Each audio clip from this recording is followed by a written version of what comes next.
ตหะราน อิหร่าน ปี 1979 ยังรวดเร็วพวกเขาเข้าครอบครองอเมริกา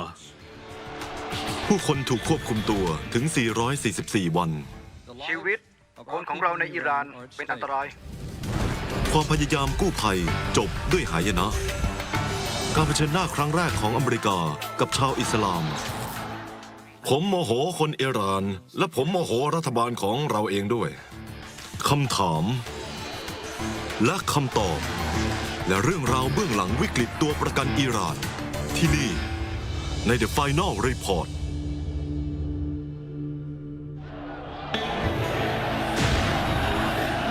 1 กุมภาพันธ์ ปี 1979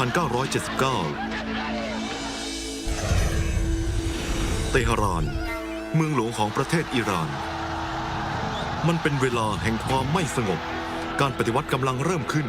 และท้องถนนเต็มไปด้วยความรุนแรง เมื่อกลุ่มผู้คนแก่งแย่งเพื่อครอบครองประเทศ จากความวุ่นวายนี้ก็เกิดผู้นำคนใหม่ ชายผู้นี้อายาโทลา รูฮอลลา โคเมนี ผู้กลับมาหลังจากถูกเนรเทศ 15 ปีในฝรั่งเศส เพราะการพูดต่อต้านรัฐบาล ตอนนี้รัฐบาลที่ว่าล้มเหลว ชายมุสลิมอายุ 79 ปี กลับมาสู่การต้อนรับ และเข้ารับบทบาทของเขาในฐานะผู้นำการปฏิวัติ อดีตผู้ช่วยทูตด้านสารนิเทศแบร์รี่โรเซนอยู่ที่เตหะรานเมื่อโคเมนีกลับมา เมื่ออายาโทลา โคเมนีกลับมา วันที่ 1 กุมภาพันธ์ มันแทบจะเหมือนเป็น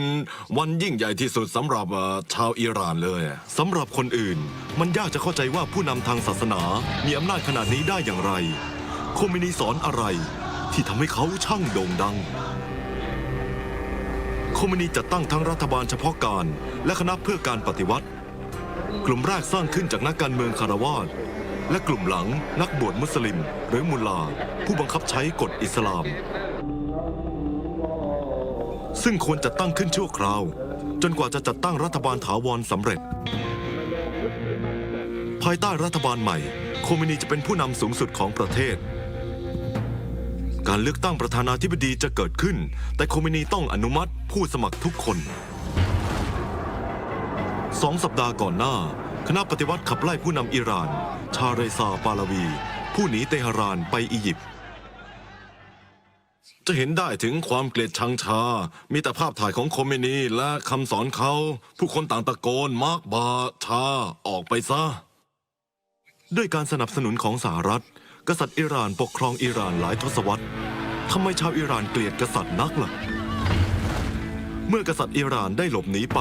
การประท้วงต่อต้านอเมริกากลายเป็นเรื่องประจำวัน 14 กุมภาพันธ์ ปี 1979 กลางกรุงเตหะราน กลุ่มทหารชื่อเฟดายีนบุกรุกสถานทูตสหรัฐและจับพนักงานเกือบ1,000 คนเป็นตัวประกัน หลังจาก 12 ชั่วโมงอันน่ากลัว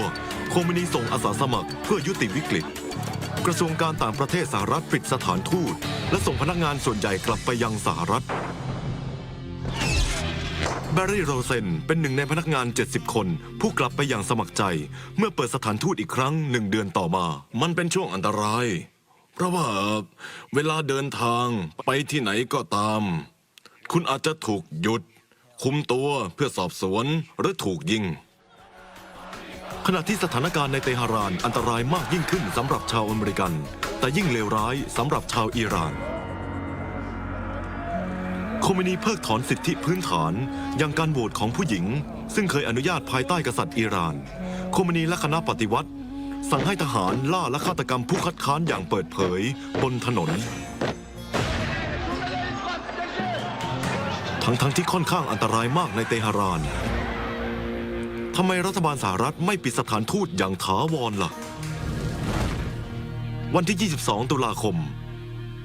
ด้วยการอนุญาตจากประธานาธิบดีจิมมี่คาร์เตอร์กษัตริย์แห่งอิหร่านบินไปยังนครนิวยอร์กเพื่อการรักษามะเร็งต่อมน้ำเหลืองการกระทำนี้ก่อปะทุขนาดใหญ่ในอิหร่านทำไมคาร์เตอร์ปล่อยให้กษัตริย์เข้าลี้ภัยในสหรัฐล่ะปฏิกิริยารุนแรงของอิหร่านต่อการตัดสินใจของประธานาธิบดีทำให้หัวหน้าความปลอดภัยสถานทูตกังวลอัลกอลาเซนสกี้เห็นได้ชัดเจนมากเลยสำหรับเรา ว่าชีวิตเราขึ้นอยู่กับความเมตตาของรัฐบาล และของผู้คนว่าจะทำร้ายเราหรือไม่ ในตอนนั้น อิบราฮิม อัสกาไซเดย์เป็นนักศึกษาวิศวกรรมอายุ 24 ปีที่มหาวิทยาลัยกรุงเตหะราน เขาพูดกับ The Final Report ในเตหะรานที่เขายังอยู่ อัสกาไซเดย์และเพื่อนนักศึกษาเป็นกลุ่มผู้ติดตามของโคเมนี การตัดสินใจของคาร์เตอร์ให้กษัตริย์เข้าสู่สหรัฐทำให้พวกเขาโกรธ بحث ورود شاه به امریکا การที่กษัตริย์อิหร่านเข้าสหรัฐได้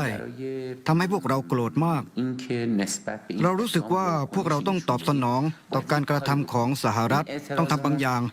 ซึ่งจะทำสำเร็จโดยการแจกใบปลิวไม่ได้ باشه อัสกาเซเดย์กลายเป็นหนึ่งใน3นักวางแผนของกลยุทธ์อันตรายของการเข้าครองสถานทูตสหรัฐ อะไรคือแผนเบื้องหลังการบุกรุกของนักศึกษา วันอาทิตย์ที่ 4 พฤศจิกายน ปี 1979 ด้านนอกรั้วของสถานทูตสหรัฐกลางกรุงเตหะราน ในวันทำการวันแรกของชาวอิหร่าน พนักงานชาวอเมริกันเกือบ 70 คนเพิ่งเริ่มทำงานของพวกเขา หัวหน้าความปลอดภัยอัลกอลาเซนสกี้กำลังเข้าประชุมบนชั้น 2 ของเดอะแชนเซอรีสำนักงานหลักของสถานทูตเมื่อมีวิทยุเรียกเข้ามาหนึ่งในกาด14 คนของสถานทูตบอกกาลาเซนสกี้ว่าการประท้วงที่ด้านนอกประตูหลักจะเริ่มควบคุมได้ยาก หลังจากนั้นไม่นานที่ผมถูกเรียกตัว เพราะว่าผู้คนเริ่มปีนกำแพง คนอื่นใช้ที่ตัดกุญแจเพื่อเปิดประตูหลัก تنها وسیله‌ای رو که مورد قبول قرار گرفت เครื่องมือเดียวที่เราเอาไปด้วย คือครีมขนาดใหญ่ และเครื่องตัดโลหะ เพื่อตัดโซ่ที่ประตู اون در حقیقت เพื่อให้สามารถเปิดประตู และวิ่งเข้าไปในสถานทูต پاره می‌کرد ชาวอิหร่านเป็นร้อยชีวิตเข้ามาทั่วบริเวณสถานทูต 27 เอเคอร์ แต่ส่วนใหญ่รวมตัวรอบอาคาร ในสระว่ายน้ำบริเวณใกล้เคียง แบร์รี่โรเซนเฝ้ามองผ่านหน้าต่าง ขณะผู้ประท้วงมุ่งหน้ามาออฟฟิศเขา กลุ่มอันธพาลเฮโลเข้ามา สิ่งแรกที่ผมบอกพวกเขาก็คือว่าที่นี่เป็นของสหรัฐและคุณไม่ควรจะเข้ามานะแน่นอนว่าฟังดูตลกแต่อยากจะลองดูว่าจะเป็นยังไง แล้วพวกเขาว่าหุบปาก ผมถูกปิดตาไว้ ถูกมัด ด้านในชั้นแรกของสำนักงานอัลกอลาเซนสกี้เฝ้าดูวิกฤตที่เริ่มก่อตัวในกล้องวงจรปิด เขาตกใจที่เห็นทหารบางส่วนถูกจับเป็นตัวประกัน ตามกฎที่ยาวนานของการทูตระหว่างประเทศ ทหารไม่ได้รับอนุญาตให้ใช้กำลังในสถานการณ์เช่นนี้ เพื่อปกป้องตนเองเหล่าทหารยอมจำนนโดยไม่ได้ใช้อาวุธ ต้องใช้กำลังใจอย่างมากของทหาร สิ่งที่ง่ายที่สุดในโลกที่พวกเขาจะทำก็คือการกราดยิงเข้าใส่ แต่เขาก็ไม่ทำ ภายในสำนักงานพนักงานประมาณ 25 คนต่างหลบหนีไปอยู่ชั้น 2 ที่ซึ่งใช้เก็บเอกสารอันเป็นความลับ พวกเขาปิดกั้นทั้งชั้นด้วยประตูนิรภัย พนักงานหลายคนฉีกเอกสารลับด้วยความตื่นกลัว หลายคนส่งข้อความฉุกเฉินไปกระทรวงการต่างประเทศ กล่าวว่าสถานทูตถูกโจมตี วิกฤตตัวประกันคาดเดาได้ไหม บิล ดอเฮอร์ตี้รับตำแหน่งในสถานทูตเป็นเจ้าหน้าที่ CIA เขาเป็นหนึ่งในกลุ่มที่ขังอยู่ภายในบนชั้น 2 ที่ชั้น 2 จะมีอาหารสำหรับทหารและก็น้ำดื่มหน้ากากก๊าซและแผนก็คือเราจะรอที่นี่ 2-3 ชั่วโมง หรืออาจจะ1 หรือ 2 วันเพื่อรอความช่วยเหลือ ชั้นล่างบนชั้นแรก หัวหน้าความปลอดภัยกอลาเซนสกี้ตัดสินใจจะแก้ไขสถานการณ์เขาออกไปข้างนอกเพื่อพูดคุยกับกลุ่มผู้ประท้วง แต่เมื่อเขาออกไปข้างนอกหนึ่งในผู้ประท้วงดึงปืนออกมา ผมถูกปิดตาพวกเขาเอาปืนจ่อหัวผม แล้วก็พูดว่าพวกเราจะเข้าไปในนั้น ถ้ามีใครพยายามจะหยุดเราจะฆ่าให้ตาย ผู้ประท้วงนำหัวหน้าความปลอดภัยกลับด้านในและขึ้นไปที่ชั้น 2 ที่เราได้ยินผ่านประตูคือเอาพูดว่าพวกเขาเอาปืนจ่อหัวผม และพวกเขาจะยิงผม กลุ่มนักเรียนสั่งให้เปิดประตูเพื่อหลีกเลี่ยงอันตรายของการเผชิญหน้าพนักงานสถานทูตเปิดประตูหนึ่งในเจ้าหน้าที่สถานทูตมองนาฬิกาและว่าให้บันทึกไว้ว่าเวลา 12:20 เรายอมจำนนนักศึกษาชาวอิหร่านแห่เข้ามา เรารวมตัวประกันไว้ที่เดียว เพื่อให้คุมได้ง่าย เราผูกตาพวกเขา چشم اونها رو هم بستیم เมื่อเข้าคุมสถานทูตสำเร็จ กลุ่มนักเรียนชาวอิหร่านหวังว่าจะทำอะไรได้ ชาวอเมริกันถูกพาออกมาด้านนอก ทุกครั้งที่พวกเขาเห็นอเมริกันถูกปิดตาและมัดมือ นั่นเป็นสิ่งที่ต้องฉลองกัน ภาพทางโทรทัศน์เหล่านี้ออกอากาศทั่วโลก จุดประกายความโกรธทั่วประเทศอเมริกา เป็นเพียงจุดเริ่มต้นของอุปสรรคอันเจ็บปวด ช่วงต่อไปใน The Final Report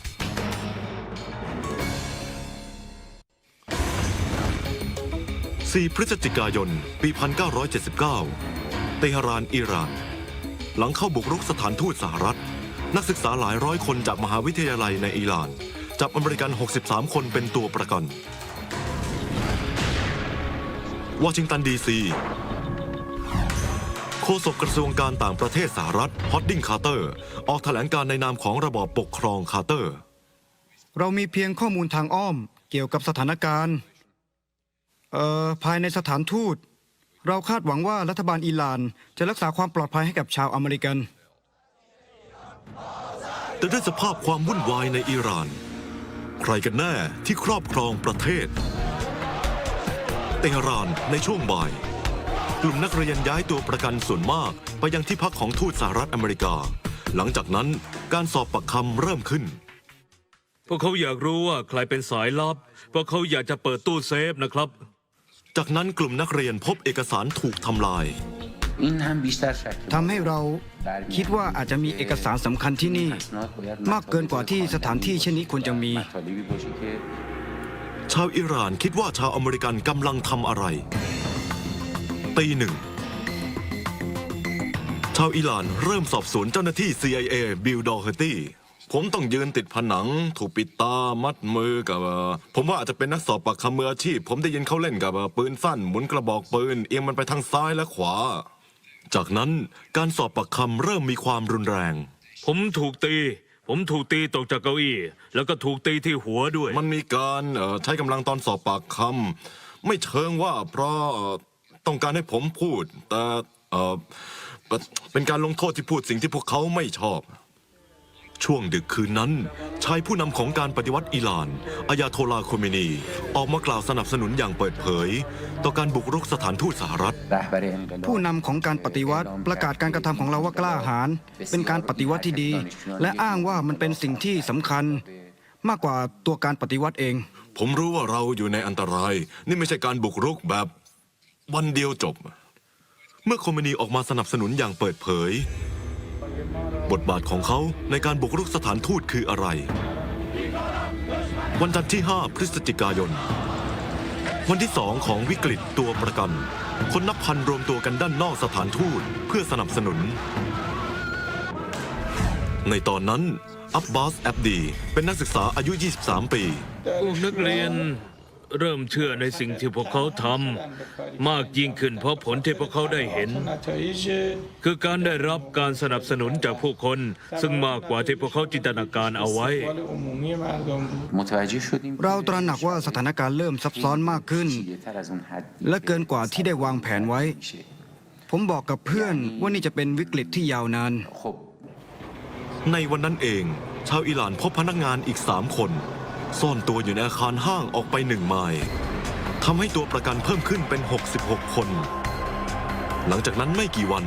กลุ่มนักเรียนย้ายตัวประกันไปคลังสินค้าชั้นใต้ดินของสถานทูตแล้วพวกเราถูกขังแยกห้อง ซึ่งเป็นห้องชั้นใต้ดิน เอาที่นอนวางบนพื้น เราไม่มีสิ่งอำนวยความสะดวกพวกเราถูกห้ามไม่ให้พูด ถูกมัดมือขัง 12 พฤศจิกายนวันที่ 9 ประธานาธิบดีคาร์เตอร์ประกาศต่อสาธารณชนเป็นครั้งแรก เขาประกาศเริ่มต้นการคว่ำบาตรทางเศรษฐกิจต่ออิหร่าน ผมขอสั่งให้เราหยุดทำการซื้อน้ำมันจากอิหร่าน เพื่อจะส่งมาประเทศนี้ ในสหรัฐชาวอเมริกันเปิดเวทีประท้วงต่อต้านอิหร่าน ประชาชนสนับสนุนประธานาธิบดีคาร์เตอร์ แต่ในอิหร่านยังไม่มีการตอบสนองทำไมการคว่ำบาตรไม่ได้ผลล่ะ 19 พฤศจิกายน อย่างไม่ได้คาดคิดนักศึกษาปล่อยตัวประกัน 3 คน วันต่อมาปล่อยอีก 10 คน โคเมนีแนะนำให้ปล่อยตัวประกันชาวแอฟริกันอเมริกัน เพื่อสนับสนุนการต่อสู้อันยาวนานของการเหยียดผิว และให้ปล่อยผู้หญิงอีกด้วย อดีตเลขาธิการโฆษกทำเนียบขาวโจดี้พาเวลบอก The Final Report ว่าประธานาธิบดีคาร์เตอร์มองเห็นการปล่อยตัวว่าเป็นเรื่องดีแต่ยังระวังตัว เป็นเรื่องยากที่จะตื่นเต้นมากนักเพราะว่าวิธีการตัดสินใจและเหตุผลของการตัดสินใจของพวกเขาไม่มีความชัดเจน 23 พฤศจิกายน โคเมนีออกมาประกาศข่มขู่ให้ส่งกษัตริย์คนก่อนกลับอิหร่าน ไม่งั้นตัวประกันที่เหลือจะถูกมองเป็นสายลับ ข้อความของโคเมนีถูกส่งผ่านกลุ่มนักเรียนณที่ประชุมข่าว ศาสนาอิสลามจะถูกก่อตั้ง และสายลับจะถูกพิจารณาตามหลักศาสนาอิสลาม ผู้ที่กระทำผิดโคเมนีสนับสนุนการประหารชีวิต ประธานาธิบดีคาร์เตอร์ตอบสนองด้วยคำขาด ถ้าอิหร่านดำเนินคดีตัวประกันคนใด เขาจะหยุดยั้งการค้าระหว่างประเทศของอิหร่าน ถ้าตัวประกันถูกทำร้ายสหรัฐจะตอบสนองทางการทหาร ตัวประกันไม่เคยถูกพิจารณาคดีสหรัฐปฏิเสธการส่งตัวกษัตริย์อิหร่านคืน แต่เพราะต้องการแก้วิกฤตตัวประกัน ระบอบการปกครองคาร์เตอร์โน้มน้าวเขาให้ออกจากประเทศ เดือนพฤศจิกายนปี 1979 กษัตริย์อิหร่านทำตาม และบินไปปานามา และหลังจากนั้นไปไคโรอียิปต์มกราคมปี 1980 กับวิกฤตที่นานถึง 3 เดือน ความเหนื่อยล้าของตัวประกันเริ่มปรากฏขึ้น ให้เห็นในภาพถ่ายอย่างภาพนี้ ที่จับภาพระหว่างถูกกักขัง ความกลัว อยู่ในตัวผม กลัวความตาย กลัวสิ่งที่ไม่รู้ ผมไม่คิดว่ามีใครจะเข้าใจการต้องอยู่ตัวคนเดียวลำพังและหวาดกลัวตลอด 24 ชั่วโมง และผลกระทบของมัน 5 กุมภาพันธ์ วันที่ 94 ในช่วงกลางดึกกลุ่มตัวประกันตื่นอยู่เพื่อปิดหน้ามือปืนและลากตัวลงจากเตียง พวกเขาสั่งให้ตัวประกันเข้าแถวติดกับผนัง ทหารเกษียณอายุโคโลเนลชักสกอตเป็นตัวประกันพร้อมกับคนอื่นๆ เป็นหัวหน้าสำนักงานกระทรวงกลาโหมของสถานทูต พวกเขาเริ่มทำการสั่งการให้ยิง ฮัสซันคอนเตรียมตัวพร้อมคาดับชอนเล็งเป้า แต่ไม่ได้ทำการยิง โยนผมกระแทกผนัง กดด้ามกระบอกปืนเย็นๆบนหัวผม หัวเราะ แล้วเดินจากไป มันเป็นความพยายามทำให้เราอับอาย กลายเป็นแค่การหลอกให้กลัว แต่ตอนนั้นพวกเราต่างเชื่อว่าต้องโดนประหารชีวิตแน่ๆ 31 มีนาคม วันที่ 149 ประธานาธิบดีคนใหม่ของอิหร่าน อโบฮาซาน บานิซาเดอร์ เสนอจะพาตัวประกันเข้าห้องขังของรัฐบาล การมีรัฐบาลเข้าควบคุมตัวประกัน เป็นขั้นตอนที่สำคัญมากๆ เพราะตอนนี้คุณมีรัฐบาลผู้รับผิดชอบอย่างชัดเจน ที่ถือครองตัวประกันและสิ่งที่เกิดขึ้นกับคนพวกนั้น 7 เมษายน โคเมนีเข้าล้มล้างประธานาธิบดีบานิซาเดอร์ และสั่งให้ตัวประกันอยู่กับกลุ่มนักศึกษา อดีตโฆษกกระทรวงการต่างประเทศฮอดดิ้งคาร์เตอร์ว่าโคเมนีพยายามขัดขวางการยุติวิกฤตซ้ำแล้วซ้ำเล่า ทุกครั้งอายาโทลลาห์ออกมาประกาศคำสั่งในเรื่องนี้ มันเหมือนกับว่าตะปูอีกตัว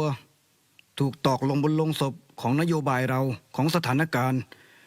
ของสิ่งที่กำลังเกิดขึ้นในอิหร่าน ในวันเดียวกันนั้น ประธานาธิบดีคาร์เตอร์ประนามการกระทำของโคเมนี ประเทศสหรัฐอเมริกาจะทำลายความสัมพันธ์ทางการทูตกับรัฐบาลของอิหร่าน การเจรจาต่อรองตัวประกันไม่เป็นผล การสนับสนุนประธานาธิบดีคาร์เตอร์เริ่มลดลง เมื่อวิกฤตยืดเยื้ออยู่นานจนเกินไป และดูเหมือนว่าไม่มีทางออกใดๆ การสนับสนุนเริ่มลดลง และสหรัฐก็รู้สึกผิดหวังในตัวผู้นำผู้ดูเหมือนไม่สามารถกระทำการใดเพื่อหยุดเรื่องนี้ ทำไมความพยายามของสหรัฐในการหยุดวิกฤตไม่เป็นผลล่ะ 17 เมษายน ปี 1980 ความอดทนของคนอเมริกัน เริ่มจะหมดลง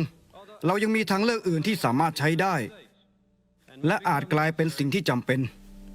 หนึ่งในปฏิบัติการเป็นแผนหารกล้าและซับซ้อน ภารกิจกู้ภัยลับทางทหาร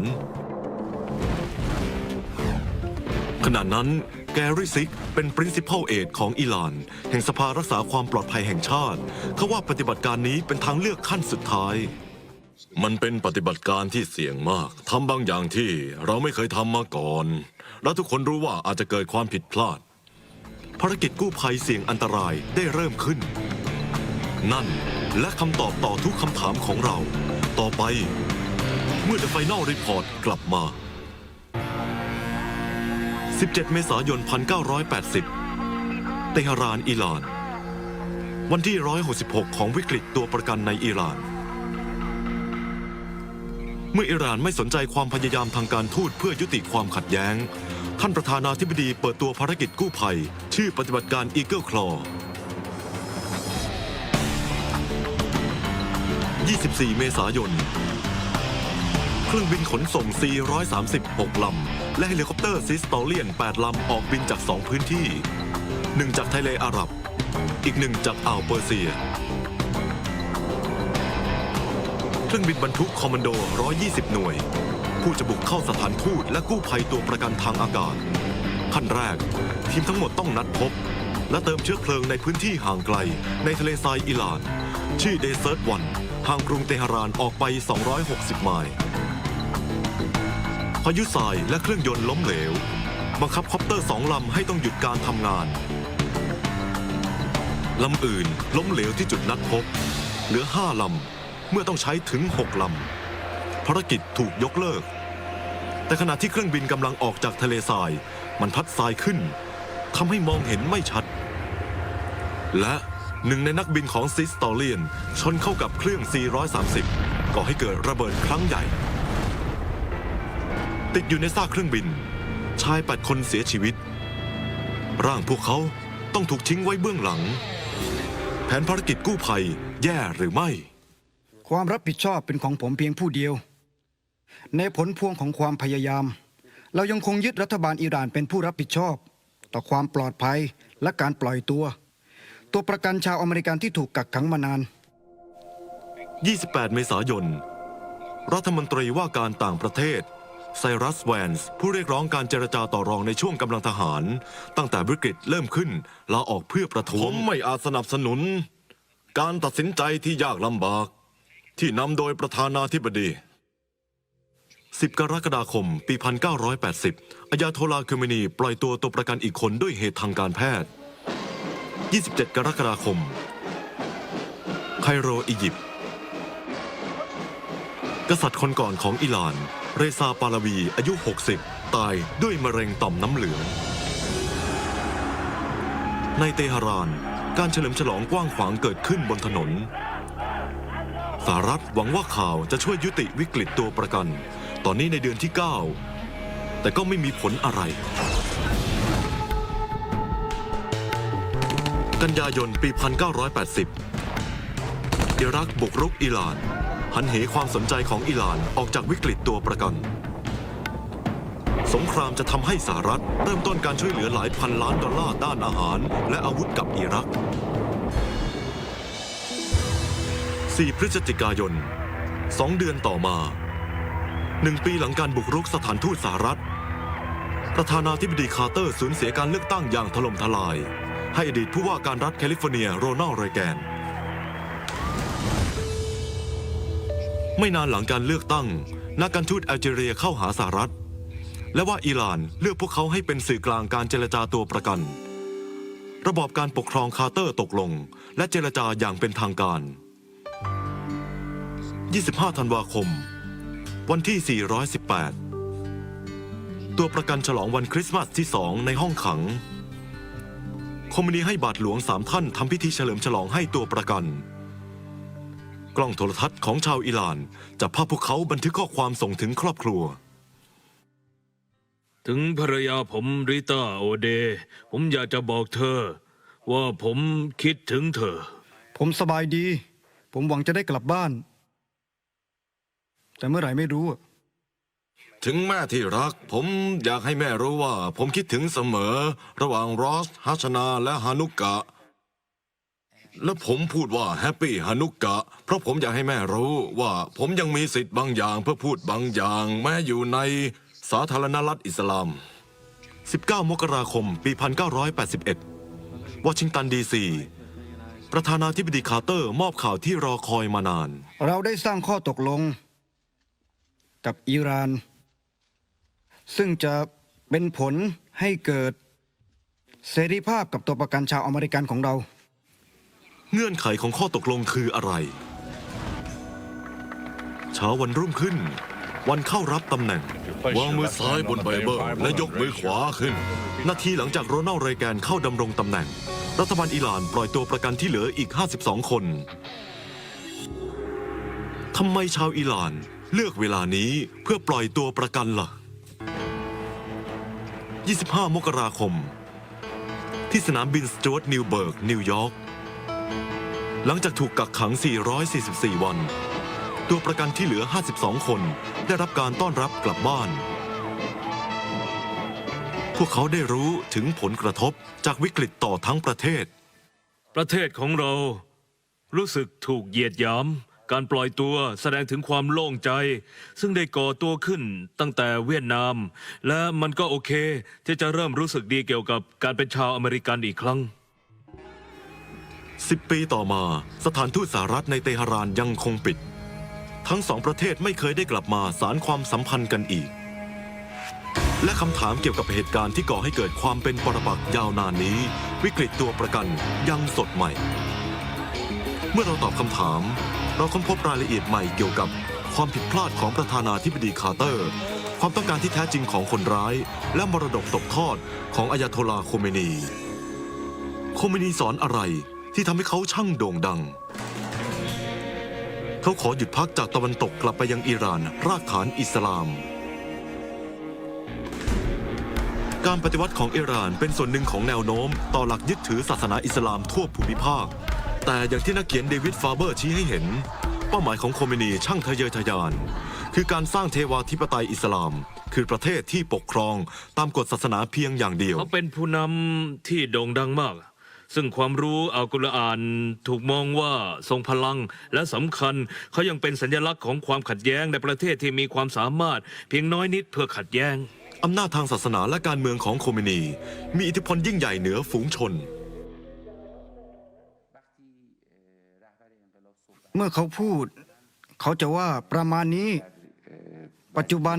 ชาวอเมริกันขัดแย้งกับวิถีของเรา آمریکایی‌ها دارن مداخله میکنند และผู้คนต่างเชื่อเขาอย่างสิ้นเชิง امور داخل ایران دارن دخالت میکنند ชาวอิหร่านคิดว่าโคเมนีจะช่วยพวกเขาจากราชการที่กดขี่ของอิหร่าน ทำไมชาวอิหร่านเกลียดกษัตริย์นักล่ะ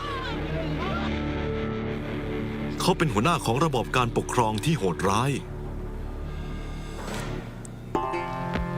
เรซา ปาลาวีกลายเป็นกษัตริย์ในปี 1941 ตอนอายุ 21 ปี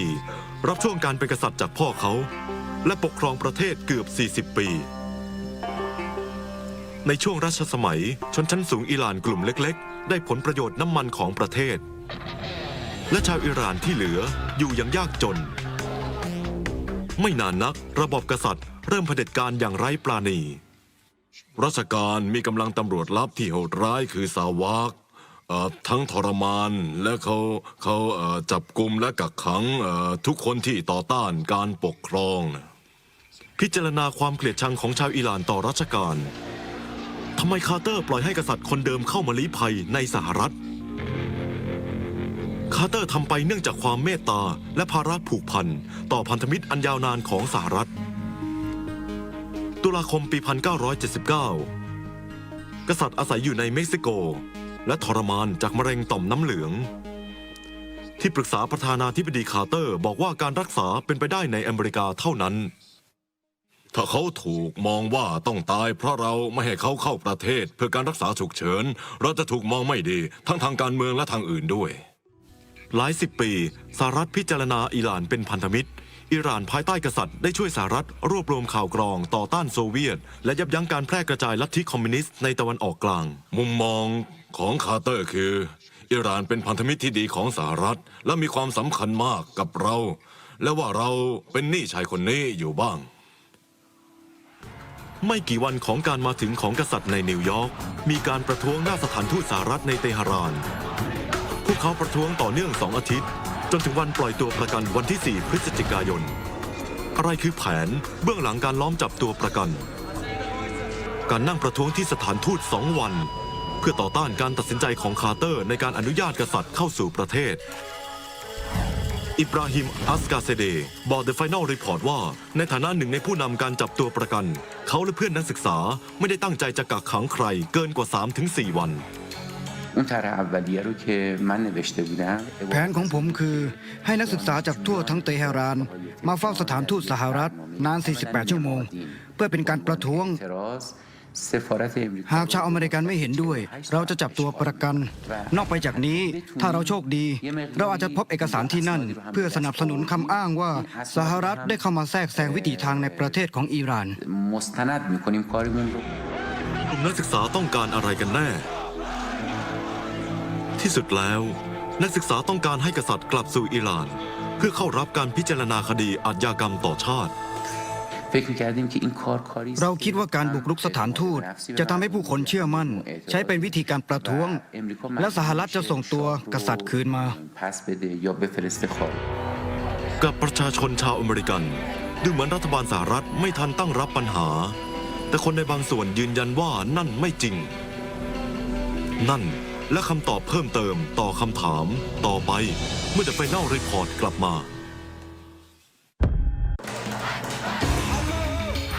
พฤศจิกายน 1979 การบุกรุกสถานทูตสหรัฐของนักศึกษาในเตหะราน ช็อกทั้งโลกและช็อกสหรัฐ แต่วิกฤตตัวประกันคาดการได้ไหม ใช่ ประธานาธิบดีคาร์เตอร์เชื่อว่าเป็นไปได้ แน่นอนว่ามีความรู้สึกในวอชิงตันดีซีว่าการให้กษัตริย์เข้าสู่สหรัฐ อาจจะทำให้เกิดปฏิกิริยาในอิหร่าน การโจมตีสถานทูตไม่ได้ทำให้แปลกใจมากนัก แกรี่ซิกก็เข้าร่วมที่ประชุม ที่ประธานาธิบดีคาร์เตอร์ปรึกษาที่ปรึกษาของเขาเกี่ยวกับการอนุญาตให้กษัตริย์เข้าสู่ประเทศ และเขาบอก The Final Report ว่าคาร์เตอร์รู้ถึงเรื่องร้ายแรงที่อาจจะเกิดขึ้น เขารู้เป็นอย่างดีว่านี่อาจจะเป็นอันตรายต่อคนของเรา แต่ที่ปรึกษาเขาทั้งหมดทุกคนเลยได้บทสรุปว่าเราต้องให้กษัตริย์เข้ามา ในที่สุดเขาตกลง แต่พวกนายจะว่าไงเมื่อ พวกเขาจับคนของเราเป็นตัวประกันในเตหะราน ทำไมทำเนียบขาวไม่ปิดสถานทูตอย่างถาวรล่ะ ทำเนียบขาวคิดว่ารัฐบาลเฉพาะการของอิหร่านจะปกป้องสถานทูตสหรัฐ เมื่อตัวประกันกลับประเทศ ประธานาธิบดีอธิบายว่ากระทรวงการต่างประเทศได้รับการรับประกันจากรัฐบาลเฉพาะการว่ามันจะปกป้องสถานทูต ผมยังเป็นหนุ่มลุกขึ้นยืนและผมว่าโดยความเคารพท่านประธานาธิบดีผมและคนอื่นๆส่งผ่านไปยังแผนกว่าการรับรองนั้นไม่คุ้มค่ากระดาษ ที่พวกเขาเขียนด้วยซ้ำและเขาก็ขอโทษผม ขณะที่สอบปากคำตัวประกันบางคน นักศึกษากล่าวหาว่าพวกเขาเป็นสายลับ ชาวอิหร่านคิดว่าชาวอเมริกันต้องการอะไร พวกเขาสงสัยว่าชาวอเมริกันวางแผนรัฐประหาร เพื่อเรียกคืนอำนาจให้กษัตริย์ فوق‌العاده سیاسی เราคิดว่าอีกไม่นานนัก รัฐประหารจะเกิดขึ้น ความกลัวของนักเรียนถูกก่อตั้งจากประวัติศาสตร์ ปี 1951 อำนาจกษัตริย์ต้องเผชิญความท้าทาย เมื่อรัฐสภาเลือกโมฮัมหมัดโมซาดิกเป็นนายกรัฐมนตรี ดูเหมือนโมซาดิกได้รับการสนับสนุนมากมายจากประชาชน เขาดูจะมุ่งมั่นในระบบประชาธิปไตยบางอย่าง เขาเชื่อในการกระจายความมั่งคั่งของสังคมอิหร่าน และวิธีการเดียวที่มีคือผ่านแหล่งน้ำมัน เขาคิดว่าน้ำมันของอิหร่านควรจะเป็นของคนอิหร่าน การควบคุมน้ำมันอิหร่าน ขู่ประเทศอังกฤษ ผู้มีสัดส่วนการถือหุ้นขนาดใหญ่ในน้ำมันของประเทศสหรัฐยังกังวลเกี่ยวกับการสนับสนุนของสหภาพโซเวียตต่อโมซาดิก ปี 1953 รัฐประหารสนับสนุนโดยสหรัฐและอังกฤษ บังคับโมซาดิกออกและเสริมความมั่นคงของอำนาจกษัตริย์ กษัตริย์ปกครองอิหร่านเกือบ 40 ปี ก่อนหนี้ไปในเดือนมกราคมปี 1979 ในช่วงการปฏิวัติของชาวอิหร่าน เมื่อไม่มีกษัตริย์สหรัฐถูกปิดบังข้อมูล ในช่วงวิกฤตตัวประกัน กลุ่มการบริหารคาร์เตอร์พบตัวเองวิ่งหาข้อมูลว่าใครเป็นคนควบคุมอิหร่าน ใครที่บริหารประเทศกันแน่ อายาโทลาห์ โคเมนี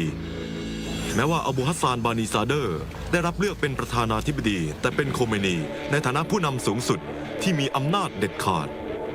และในช่วงวิกฤตตัวประกันโคเมนีเองและคณะปฏิวัติที่บังคับใช้กฎหมายในอิหร่าน อะไรคือบทบาทของโคเมนีในการบุกรุกสถานทูตหลังเกิดเหตุการณ์เขาเข้าบงการ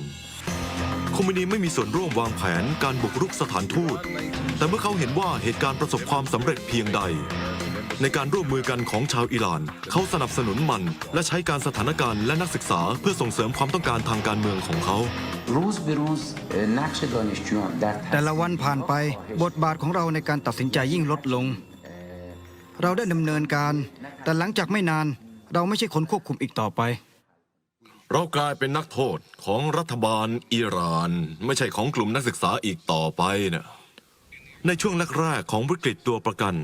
สหรัฐใช้มาตรการลงโทษเพื่อพยายามบังคับอิหร่านให้ปล่อยตัวประกันทำไมการคว่ำบาตรไม่ได้ผลล่ะสหรัฐได้รับการสนับสนุนเพียงเล็กน้อยจากชุมชนระหว่างประเทศคาร์เตอร์พยายามขอการสนับสนุนอย่างดีที่สุด แต่เป็นการยากมากที่จะทำนะครับ เพราะว่าต้องจำเอาไว้ว่าอิหร่านแม้จะมีเรื่องไม่ดีนักเกี่ยวกับรัฐบาล แต่ก็มีเงินจากน้ำมันมากมาย และก็มีน้ำมันเพื่อขาย มันจึงเป็นเรื่องยากที่จะหันหลังให้พวกเขา พร้อมความล้มเหลวของการคว่ำบาตรทางเศรษฐกิจสหรัฐล้มเหลวในความพยายามทางการทูตทำไมความพยายามโดยสหรัฐเพื่อยุติวิกฤตไม่เป็นผลล่ะเจ้าหน้าที่สหรัฐพูดคุยกับคนผิดกลุ่มอดีตเลขาธิการโฆษกทำเนียบขาวจูดี้พาเวลบอก The Final Report ว่าทำเนียบขาวและเจ้าหน้าที่ฝ่ายรัฐมักพบว่าตัวเองติดต่อกับข้าราชการระดับต่ำกลุ่มคนที่เราติดต่อด้วย และเราติดต่อด้วยเพราะพวกเขาเป็นกลุ่มคนกลุ่มเดียวที่เราติดต่อได้ไม่ได้มีอำนาจทางการเมืองอิทธิพลทางการเมืองที่จะทำเรื่องที่เราต้องการเจรจาต่อรองทั้งหมดได้ทำผ่านกลุ่มคนที่ไม่มีอำนาจที่จะปล่อยตัวประกันจริงเราต้องให้โคเมนีเป็นคนทำและเขาก็ไม่เต็มใจจะทำตามความไม่ยืดหยุ่นของอิหร่านทำให้ประธานาธิบดีคาร์เตอร์ต้องดำเนินการอีเกิลคลอความพยายามช่วยเหลืออันซับซ้อนที่ฆ่า8 ชีวิตแผนภารกิจกู้ภัยไม่ดีหรือการตรวจสอบการปฏิบัติภารกิจแสดงให้เห็นตามนั้นพฤษภาคมปี 1980 เพนทากอนตั้งคณะกรรมการเพื่อสอบสวนความพยายามกู้ภัยและพบ 23 กรณีที่ทำให้ภารกิจล้มเหลวหนึ่งในนั้นทหารทั้ง 4 สาขาทหารผู้ร่วมปฏิบัติการไม่สามารถดำเนินการอย่างเป็นหนึ่งเดียวพวกเขาไม่เคยฝึกซ้อมเต็มรูปแบบซึ่งเป็นผลให้เกิดความไม่ไว้ใจและการสื่อสารบกพร่องคณะกรรมการยังพบว่าเฮลิคอปเตอร์ของกองทัพเรือที่ใช้ในการปฏิบัติการ RS-53 Sistolian เป็นทางเลือกแย่สำหรับระยะทางที่พวกเขาต้องเดินทางหลังจากภารกิจกู้ภัยล้มเหลวตัวประกันชาวอเมริกันถูกทิ้งให้ทนทรมานกับการกักขังอีกนานถึง 9 เดือนก่อนจะถูกปล่อยตัวอะไรทำให้พวกเขาเป็นอิสระล่ะและคำตอบต่อคำถามที่เหลือในบทสรุปของ The Final Report มกราคมปี 1981 นักการทูตแอลจีเรียประสบความสำเร็จเป็นสื่อกลางในข้อตกลงระหว่างสหรัฐและอิหร่านรับประกันเสรีภาพให้กับตัวประกันในนามสนธิสัญญาแอลเจียมันตั้งขึ้นบนความต้องการของชาวอิหร่านอะไรคือเงื่อนไขของข้อตกลงล่ะสหรัฐตกลงต่อความต้องการ4 ข้อไม่มีการแทรกแซงในวิถีภายในของอิหร่านการปล่อยเงินจำนวน 9,000 ล้านดอลลาร์ในสินทรัพย์อิหร่านและการกักกันสินทรัพย์ที่เหลือกษัตริย์เพื่อป้องกันครอบครัวของเขาจากเงินดังกล่าวยกเลิกการคว่ำบาตรทุกอย่างของสหรัฐต่ออิหร่านและสัญญาว่าจะไม่มีการเรียกร้องทางกฎหมายเนื่องจากการบุกรุกสถานทูตเพราะต้องการแก้ไขวิกฤตครอบครัวชาวอเมริกันยอมตกลงแต่การไม่สามารถฟ้องอิหร่านสำหรับความเสียหายยังคงเป็นแหล่งที่มาของความบาดหมางเราต้องทรมานและไม่ได้รับอนุญาตให้ฟ้องอิหร่านเราไม่มีอะไรเลยจากเหตุการณ์ที่เกิดขึ้นเพื่อบรรเทาความเจ็บปวดปี 1996 สภาคองเกรสผ่านกฎหมายอนุญาตให้ดำเนินการตามกฎหมายกับประเทศที่สนับสนุนการก่อการร้ายอย่างเช่นอิหร่านปี 2000 โรเซนและตัวประกันหลายคนยื่นฟ้อง และในปี 2001 พวกเขาชนะการตัดสินเริ่มต้นกับอิหร่าน แต่ก่อนความเสียหายจะได้รับการชดเชย ระบอบการปกครองของบุชเข้าแทรกแซงกล่าวว่าการฟ้องละเมิดสนธิสัญญาแอลจีร์ผู้พิพากษาเห็นด้วยกับทำเนียบขาว และยกเลิกคดีปี 2002 จนวันนี้ ชาวอิหร่านยังคงยิ้มแฉ่งเพราะพวกเขารอดตัวไปได้โดยไม่ต้องรับผิดชอบอะไร คนชอบถามว่าผมคับแค้นใจไหมแน่นอนผมแค้นใจและโกรธมาก จนวันนี้คำถามยังคงรอคำตอบเกี่ยวกับช่วงเวลาปล่อยตัวประกันทำไมชาวอิหร่านรอจนกว่าเรแกนเข้ารับตำแหน่ง มีหลายทฤษฎีให้เลือก คนในบางคนว่าเป็นการเหยียดหยามจิมมี่คาร์เตอร์เป็นครั้งสุดท้าย บ้างก็ว่าชาวอิหร่านกลัวเรแกนจะใช้กำลังทางทหารกับพวกเขาเมื่อเขาขึ้นปกครอง ในเมื่อตัวประกันถูกปล่อยตัวข่าวลือของการสมรู้ร่วมคิดเพื่อให้เรแกนได้ตำแหน่งเพิ่มมากขึ้น แกริซิกทำหน้าที่ในสภาความมั่นคงแห่งชาติจากปี 1976 ถึง 1981 เขาเขียนหนังสือเกี่ยวกับพยานแวดล้อมกรณี ที่เจ้าหน้าที่แคมเปญของเรแกนสมคบคิดกับอิหร่าน เพื่อชะลอการปล่อยตัวประกัน เพื่อแลกกับอาวุธสงครามเพื่อต่อสู้กับอิรัก เขาไม่พบหลักฐานที่ชัดเจนของการคบคิดดังกล่าว ผู้คนจำนวนมากเชื่อว่ามันเกิดขึ้น ผู้คนจำนวนมากไม่เชื่อว่ามันเกิดขึ้น เราไม่มีพยานหลักฐาน เราไม่มีเอกสารเพื่อเป็นหลักฐาน ใน The Final Report เห็นชัดว่าวิกฤตตัวประกันอิหร่าน เป็นคำเตือนให้ระวังเวลาอันตราย เมื่อนโยบายต่างประเทศของสหรัฐล้มเหลว และเจ้าหน้าที่ไม่ดำเนินการอย่างรวดเร็วและเด็ดขาดกับอิหร่าน วิกฤตขยายเวลาถึง 444 วัน การปฏิวัติของอิหร่านนำรัฐบาลขึ้นสู่อำนาจที่จะสนับสนุนการก่อการร้ายต่อไป เป็นการเปิดตัวครั้งแรกของการนับถือหลักอิสลามหัวรุนแรงของโลกเรา อิสลามถูกใช้เพื่อเป็นเครื่องมือทางการเมือง เราไม่เคยเห็นมันมาก่อนเลย นักเขียนเดวิดฟาเบอร์กล่าวว่าสหรัฐไม่ได้ใส่ใจการนับถือหลักอิสลามหัวรุนแรงเท่าที่ควร เราไม่เข้าใจโคเมนี เราไม่เข้าใจกลุ่มคนที่สนับสนุนเขา จากนั้นพวกเราต่างมองไม่เห็นสัญญาณพวกนั้นหลายปีมานี้ ดังนั้นจึงดูเหมือนว่า มีธงแดงโบกเตือน ดูสิ่งที่เกิดขึ้นกับโลกเรา แต่เรามองไม่เห็นมัน เราไม่ทำความเข้าใจ และอาจจะพูดได้ว่ามันกลับมาแว้งกัดเรา อายาโทลาห์โคเมนีเสียชีวิตวันที่ 3 มิถุนายน ปี 1989 เชื่อกันว่าเขาอายุ 89 ปี ระบอบการปกครองแบบมุสลิมที่โคเมนีสร้างขึ้นยังคงอยู่ในอำนาจหลายทศวรรษ ในนามสาธารณรัฐอิสลามแห่งอิหร่าน รัฐบาลของมันเป็นประเภทแรกที่เดียวในโลกสมัยใหม่ ที่บังคับใช้กฎหมายอิสลามอย่างเคร่งครัด พร้อมกันกับผู้ปกครองมุสลิม ยังมีผู้นำคารวาสเช่นมามูดอามาเดนิจาดผู้ได้รับเลือกตั้งเป็นประธานาธิบดีอิหร่านในปี 2005 ตัวประกันบางคนกล่าวหาว่าอามาเดนิจาดเป็นหนึ่งในผู้จับกลุ่ม และระบุตัวชายในคลิปวิดีโอนี้ว่าประธานาธิบดีของอิหร่าน มาเดนิจาดปฏิเสธข้อกล่าวหา แต่ชีวประวัติเป็นทางการของเขาบอกว่าเขาเป็นสมาชิกคนหนึ่งขององค์กรนักศึกษาที่วางแผนบุกสถานทูต ในหลาย ๆ ด้านเป้าหมายของเหล่านักศึกษายังไม่บรรลุเป้าหมาย แทนการสร้างสังคมเสรีและเท่าเทียม ชีวิตในอิหร่านถูกกดขี่มากยิ่งขึ้นภายใต้การปกครองอิสลาม ชาวอิหร่านหลายต่อหลายคนรู้สึกว่าพวกเขาถูกหลอกใช้ และว่าพวกเขาต่อสู้เพื่อสิ่งหนึ่งและได้อีกสิ่งหนึ่งมา อดีตผู้จับตัวประกันอับบาส อับดี ขณะนี้เป็นผู้สนับสนุนอย่างยิ่งของการเปลี่ยนแปลงทางการเมือง ในปี 2003 ในฐานะนักข่าว อับดีถูกจำคุกฐานรายงานว่าประชากรส่วนใหญ่ในเตหะราน สนับสนุนการต่ออายุความสัมพันธ์กับสหรัฐ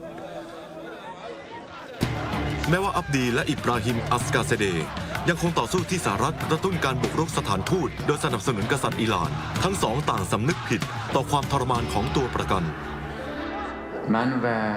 ผมและเพื่อนนักศึกษาเสียใจอย่างสุดซึ้งที่ชาวอเมริกันต้องผ่านช่วงเวลาถูกจองจำนี้ แม้ว่าเราจะจับพวกเขาเป็นตัวประกัน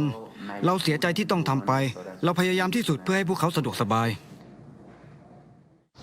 เพราะเขาเป็นอเมริกันประเทศที่มีอำนาจมากที่สุด แม้จะได้รับการดูแลอย่างดีที่สุด เพราะเขาคงยังรู้สึกว่าถูกทรมาน อดีตตัวประกันหลายคนยังคงโกรธ ผมโมโหพวกชาวอิหร่านก่อนที่ทำเรื่องแบบนี้ ผมโมโหพวกคณะรัฐบาลในอิหร่าน ที่ยังคงทำชีวิตผู้คนต้องทุกข์ทรมาน และผมโมโหรัฐบาลของเราเองด้วยนะครับ ขณะที่การเผชิญหน้าระหว่างสหรัฐและอิหร่านใกล้เข้ามา ความคิดแง่ดีเกี่ยวกับการเจรจาในอนาคต อาจจะหาได้ยาก อิหร่านเหยียดหยามมหาอำนาจยิ่งใหญ่ที่สุดในโลก และผมว่านั่นอธิบายได้มาก เกี่ยวกับความเป็นเราวันนี้ ในการรับมือกับอิหร่านเกี่ยวกับวิกฤตนิวเคลียร์หรือสิ่งอื่น เราไม่ไว้ใจพวกเขา มันถือเป็นประเทศไม่น่าเชื่อถือ และการเมืองของพวกเขาถูกมองว่าบ้าคลั่ง ท้ายที่สุดสหรัฐอเมริกาและอิหร่านมีความไม่ไว้วางใจที่ต้องเอาชนะ ก่อนจะกู้คืนความสัมพันธ์ทางการทูตจากวันที่นักศึกษาบุกสถานทูตและจับอเมริกาเป็นตัวประกัน